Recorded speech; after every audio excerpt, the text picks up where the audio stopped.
నమస్తే welcome to 99 TV. Third world countries నుంచి migration ఆపేస్తా Donald Trump గారు వార్నింగ్. ఆఫ్ఘనిస్తాన్ నేషనల్ ఒక అతను వాళ్ళ సెక్యూరిటీ గార్డ్స్ని చంపేసిన తర్వాత ఆయన ప్రతిస్పందన. ఇన్ఫ్యాక్ట్ ఈ అవకాశం కోసం ఆయన ఎదురు చూస్తున్నాడు. జో బైడెన్ అడ్మినిస్ట్రేషన్ సమయంలో వలస దారుల్ని ఎలా విమానాలు ఎక్కించుకుని మరి తెప్పించుకుని అమెరికాలో నెత్తికెక్కించినందుకు కానీ వాళ్ళ మనం ఫలితం అనుభవిస్తున్నామని ఎప్పటి నుంచో చెబుతూ వస్తున్న మాట ఆయన. అది నిజమైందని క్లెయిమ్ చేసుకోవడానికి బైడెన్ మీద బకెట్ల కొద్దీ బురద జల్లటానికి ఆయనకు ఒక మంచి అవకాశం దొరికింది. రైట్, ఈ సౌకర్యం కేవలం ఆఫ్ఘనిస్తాన్ వరకే పరిమితం చేస్తున్నారా? థర్డ్ వరల్డ్ కంట్రీస్లో భాగమైన భారతదేశానికి కూడా విస్తరిస్తున్నారా? ఇదొక పెద్ద ప్రశ్న. ఇప్పుడు బ్రిటన్ కూడా ఇలాంటి ఇబ్బందులే ఎదుర్కొంటూ వస్తుంది. రాను రాను ఒక ఇస్లామిక్ ఫండమెంటలిస్టిక్ నేషన్గా బ్రిటన్ని తయారు చేస్తున్న అక్కడి ఛాందస్వాదుల వ్యవహారం తర్వాత ఇవాళ డొనాల్డ్ ట్రంప్కి ఒక సాకు దొరికింది ఈ మైగ్రేషన్ ఆపడానికి. ఈ అంశం మీద సమగ్రంగా చర్చించడానికి విశ్లేషించడానికి మనతో ఉన్నారు geo political affairs expert, political analyst కూడా ఆయన సురేష్ కోచట్ల గారు. నమస్తే సురేష్ గారు. నమస్కారం. మైగ్రేషన్ ఆపేస్తాను థర్డ్ వరల్డ్ కంట్రీస్ నుంచి, అభివృద్ధి చెందుతున్న వర్ధమాన దేశాలు, ఆ జాబితాలో మనం కూడా ఉన్నాం. ఇన్ కాంట్రాస్ట్ టు దాట్ మనం 5th లార్జెస్ట్ ఎకానమీ. మళ్ళీ అభివృద్ధి చెందుతున్న దేశం 5th లార్జెస్ట్ ఎకానమీ ఎలా అవుతుంది? పోనీ రెండిట్లో ఏదో ఒక దాన్ని కన్సిడర్ చేసుకుంటే రెండోది డిస్మిస్ చేయాల్సిందేగా. ట్రంప్ ఇండియా గురించి చెప్పలేదండి. యాక్చువల్లీ నిన్న ఇచ్చిన స్టేట్మెంట్లో ఆయన థర్డ్ వరల్డ్ కంట్రీస్ అన్నారు. సో యునైటెడ్ స్టేట్స్లో ఇప్పుడు జరిగే ఇష్యూ ఏంటంటే అన్కంట్రోల్డ్ మైగ్రేషన్. 53 మిలియన్ మంది నాన్ అమెరికన్ బార్న్ సిటిజన్స్ ఉన్నారు. అంటే అమెరికాలో పుట్టలేదు, బయట నుంచి వచ్చి అక్కడ ఉండి కొంతమంది గ్రీన్ కార్డు దొరికారు, కొంతమందికి దొరకలేదు.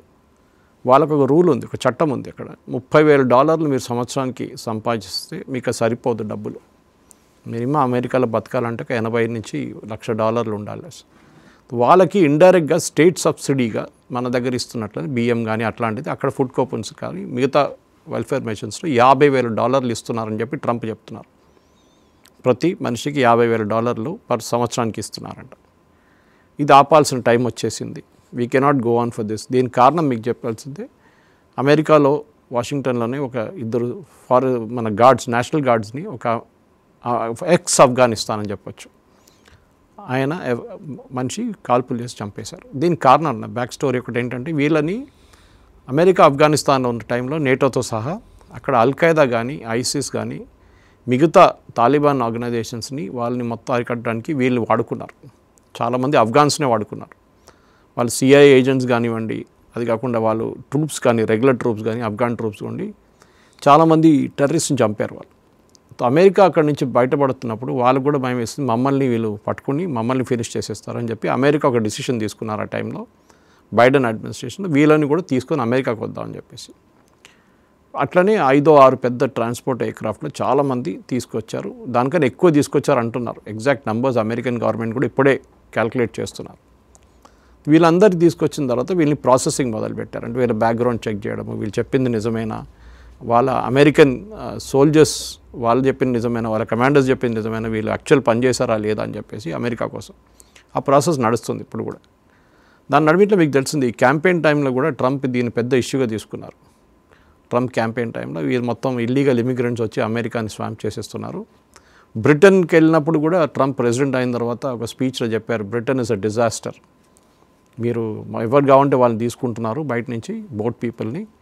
అది కాకుండా ట్రంప్ అసిస్టెంట్ అప్పుడున్న ప్రెసిడెంట్ ఎలెక్ట్ కాలేదు, వైస్ ప్రెసిడెంట్ ఎలెక్ట్ కాకే ముందు వ్యాన్స్ ఒక స్పీచ్లో అక్కడ చెప్పారు, ఇదే మాట చెప్పారు, that Britain will become the first Islamic nation with atomic bomb.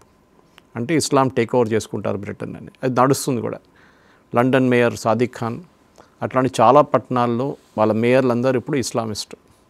అది కాకుండా ముస్లిం పాపులేషన్ ఎక్కడ కావాలంటే అక్కడ విపరీతంగా పెరిగిపోతున్నారు. అమెరికాలో జరగకూడదు అండి.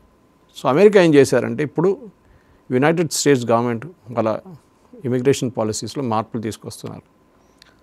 ఇప్పుడున్న 53 మిలియన్ గ్రీన్ కార్డ్ హోల్డర్స్ కొంతమంది కాకుండా మిగతా వాళ్ళకి మొత్తం వాళ్ళ బ్యాక్గ్రౌండ్ చెక్ చేస్తారు. మన దగ్గర యూజువల్లీ ఇండియా నుంచి వెళ్ళేటప్పుడు ఫస్ట్ చదువుకోవడానికి వెళ్తారు, దాని తర్వాత ఓపీటీకి వెళ్తారు, ఆప్షనల్ ప్రాక్టికల్ ట్రైనింగ్, దాని తర్వాత స్లోలీ H1Bకి దూరిపోతారు. ఆ ప్రాసెస్ కూడా ట్రంప్ ఆపెట్టారు. మనకు తెలిసిందే, H1B చాలా మటుకు ఆపేశారు ఇప్పుడు. దాని తర్వాత గ్రీన్ కార్డ్ అప్లై చేస్తారు. దానికి వెయిటింగ్ పీరియడ్ 10-15 సంవత్సరాలు కూడా ఉండొచ్చు. గ్రీన్ కార్డ్ అయిన తర్వాత మళ్ళీ వెయిట్ చేసిన తర్వాతనే సిటిజన్షిప్ ఇస్తారు. మన దగ్గర ఒక మిస్కన్సెప్షన్ ఏంటంటే గ్రీన్ కార్డ్ రాగానే సిటిజన్షిప్ అయిపోయింది. There is the process in between అన్నమాట. ఇప్పుడు ట్రంప్ ఏమన్నాడు, గ్రీన్ కార్డ్ ఇష్యూ చేసిన వాళ్ళకు కూడా వాళ్ళ బ్యాక్గ్రౌండ్ చెక్ చేసి వాళ్ళ బ్యాక్గ్రౌండ్ డౌట్ఫుల్ ఉంటే క్యాన్సిల్ చేసి పంపించేస్తాను నేను. అది లేటెస్ట్ అనమాట. సో మీరు అడిగిన ప్రశ్నకి దీంట్లో భారతదేశం ఉంటుందంటే బహుశా లేదు. దానికి చాలా కారణాలు ఉన్నాయి. ఒకటి, ఎస్, మన ఈ డంకీ రూట్ నుంచి వెళ్ళే చాలామంది సిటిజన్స్ని ఇప్పుడు ఆపేస్తున్నారు. మెక్సికో వైపు బార్డర్ కట్టేశారు, కంప్లీట్గా వాల్ కట్టేశారు. ఇటువైపు కెనడా నుంచి ఇమిగ్రేషన్ కూడా చెక్ చేస్తున్నారు. వాళ్ళు చాలా మటుకు తగ్గిపోయింది. ఇల్లీగల్ ఇమిగ్రేషన్ చాలా తగ్గింది. కానీ పాత వాళ్ళు ఉన్నారు ఇంకా. మన దగ్గర వెళ్ళిన కొంతమంది స్టూడెంట్స్ వాళ్ళకి ఓపీటీ దొరకకుండా, దాని తర్వాత H1B దొరకకపోతే అక్కడి నుంచి డిసపియర్ అయిపోయారు. అక్కడ ఉంటారు యూఎస్లో, కానీ వాళ్ళు వీసా లేదు, వ్యాలిడ్ వీసా లేదు వాళ్ళకి. వాళ్ళు పట్టుబడితే ఇమీడియట్ ఐస్ ఏజెంట్స్ వాళ్ళని తీసుకెళ్ళి ప్లేన్లో బట్టి మేము చూసుంటారు, పంపించారు. చూడండి, చైన్లో వేసి పంపించారు, రెక్కలు వెనక్కి కట్టి మరీ ఫ్లైట్స్ పంపించారు. Illegal, you have done something illegal. మనం కూడా బంగ్లాదేశ్ వాళ్ళు అదే చేస్తున్నాం ఇక్కడ, కానీ మనం చైన్లు కట్టట్లేదు, మన హ్యాండ్ కప్ చేయట్లేదు, వాళ్ళని అట్లనే పంపించేస్తున్నాం వాళ్ళంతే. కానీ జరుగుతుంది. ఇప్పుడు ఏంటంటే ప్రాబ్లం అంటే ఈ పర్టికులర్ ఎమోషనల్ మూమెంట్లో ట్రంప్ 2-3 సోషల్ మీడియా ట్వీట్ చేశారనమాట. ఇట్లాంటి వాళ్ళని మొత్తం తీసి బయటపడేయాలి, వీళ్ళని ఉంచుకోకూడదు ఇక్కడ అని చెప్పి ఒక స్టేట్మెంట్ ఇచ్చారు. ఎంత చేయగలడో అది పెద్ద క్వశ్చన్, అది మనం చూడాల్సింది. ఎందుకంటే దీంట్లో చాలా మటుకు చాలా వీక్ అయిన ఆఫ్రికన్ నేషన్స్ నుంచి వచ్చిన వాళ్ళు ఉన్నారన్నమాట. సో ఇన్ఫ్యాక్ట్ ఆ లిస్ట్ చూస్తే కూడా మీరు United states citizenship and immigration service వాళ్ళ డిటర్మైన్ చేస్తారు వాళ్ళు ఎవరెవరికి ఇవ్వాలి, ఎవరికి ఇవ్వకూడదు అని చెప్పి కొత్త తీసుకొస్తున్నారు. 19 నేషన్స్ ఇంక్లూడింగ్ ఆఫ్ఘనిస్తాన్ అంటున్నారు. సో వీళ్ళెవరు, 19 నేషన్స్ ఎవరు అనేది ఫస్ట్ క్వశ్చన్ వస్తుంది అనమాట. ఈ 19 నేషన్స్ దానికోసం డెఫినెట్గా ఫస్ట్ లిస్ట్ ఒకటి తయారు చేస్తున్నారు. 19 నేషన్స్ స్పెసిఫిక్గా బర్మా, దట్ ఈస్ ఇప్పుడున్న Myanmar, Somalia, Chad, Republic of Congo, Sudan, Yemen,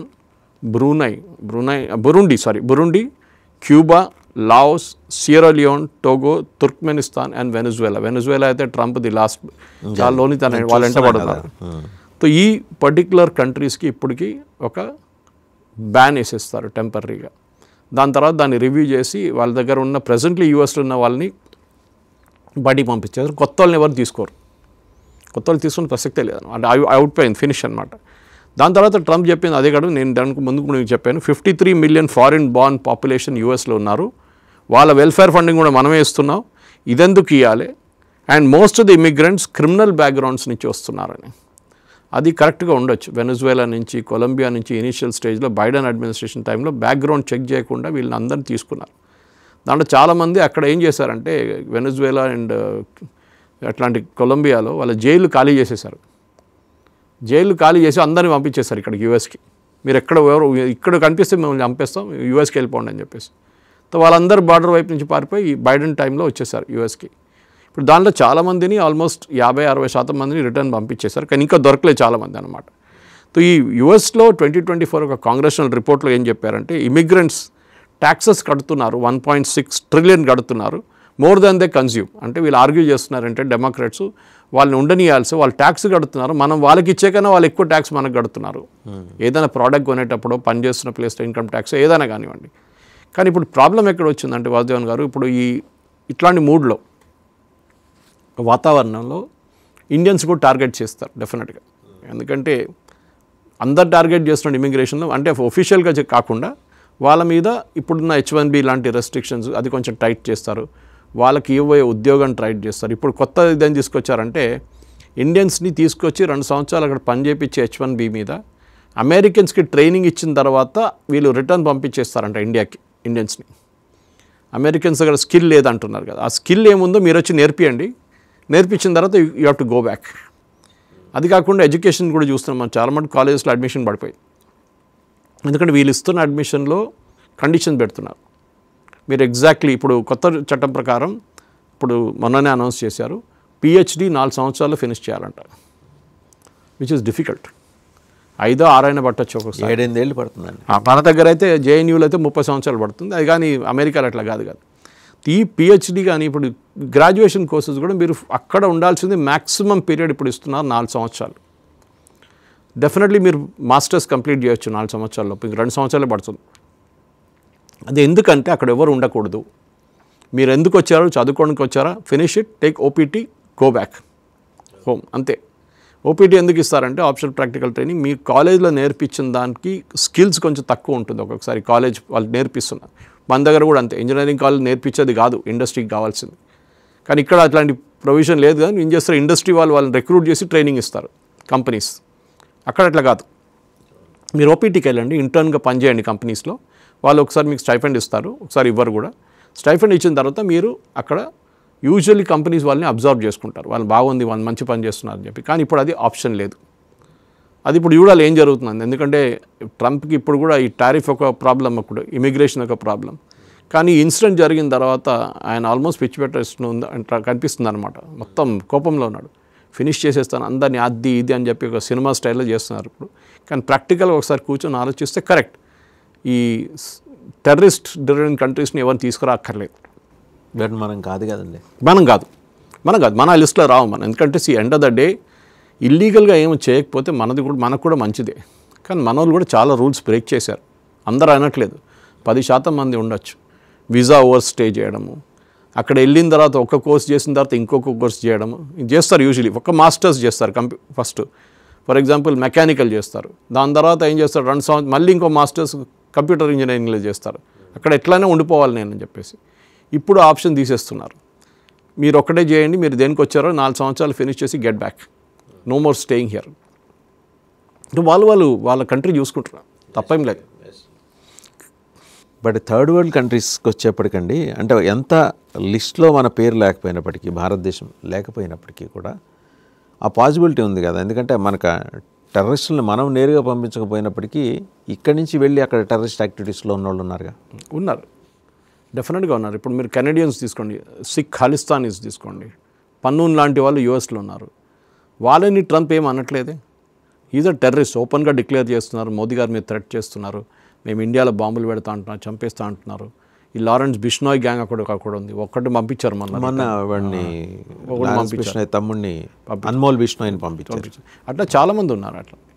so America ఎట్లా అయిపోయిందో బ్రిటన్ లాగానే మన దగ్గర లోన్ తీసుకొని డబ్బులు కట్టకుండా పారిపోయి విజయమల్లి లండన్లో కూర్చున్నాడు. రిటర్న్ తీసుకురావంటే నాకు మంచి టాయిలెట్ కావాలి, నాకు మంచి ఎయిర్ కండిషన్ రూమ్ కావాలి జైల్లో అని డిమాండ్ చేస్తున్నారు. ఆలోచించండి, ఇది క్రిమినల్ అండ్ క్రిమినల్స్ ఆ డిమాండ్. ఇప్పుడు మనం రేపు రివర్స్ చేస్తే ఎట్లా ఉంటుంది, బ్రిటన్ నుంచి ఎవరైనా పారిపోవాలనుకుంటే భారతదేశానికి రండి, మా దగ్గర ఉండొచ్చు, మీరు మిమ్మల్ని ఎవరు ముట్టరు అని చెప్తే ఎట్లా ఉంటుంది. మెహుల్ చోక్సీ కానీ నీరవ్ మోడీ కానీ ఎవరైనా కానివ్వండి, ఇట్లాంటి మనుషులకి వాళ్ళు they giving them kind of a place to stay. అది చేయకూడదు. అమెరికా చెప్తున్న అదే లా బ్రిటన్ కూడా అప్లికబుల్ కావాలి, అమెరికా కూడా అప్లికబుల్ కావాలి. భారతదేశం నుంచి పారిపోయిన వచ్చి అక్కడ మీ దగ్గర ఉన్న క్రిమినల్స్ రిటర్న్ పంపించండి. అది మీరు చేయాల్సింది.